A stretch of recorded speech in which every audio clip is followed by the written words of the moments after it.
Hi! Together with us, UMIE and LOUISA in DoPaMINE. Today, we're gonna learn about oxygen dissociation curve of hemoglobin, which is also known as ODC. So, what is oxygen dissociation curve of hemoglobin? ODC show the relationship between the percentage of hemoglobin saturated with oxygen at different value of partial pressure. So guys, let's take a look at ODC graph. The shape of ODC graph is sigmoid shape. Why do you think the graph is in sigmoid shape? It is due to the cooperativity of hemoglobin in binding and releasing oxygen.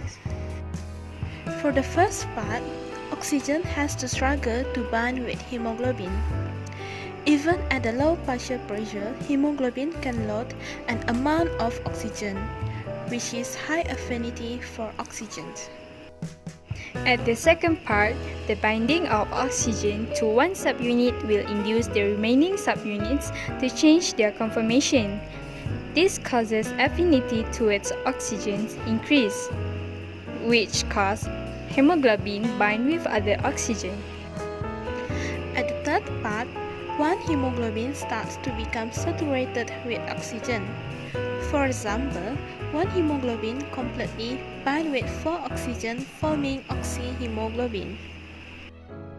When partial pressure of oxygen is low, as in respiring tissue, percentage of oxygen saturated with hemoglobin will reduce, this causing oxyhemoglobin to release more oxygen.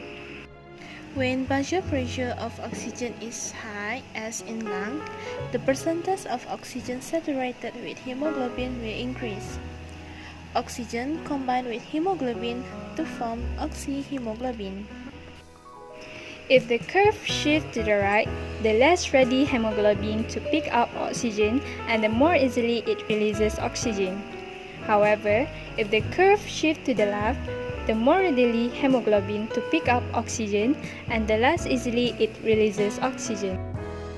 That's all from us, guys. We hope you can learn something new. Thank you. Bye.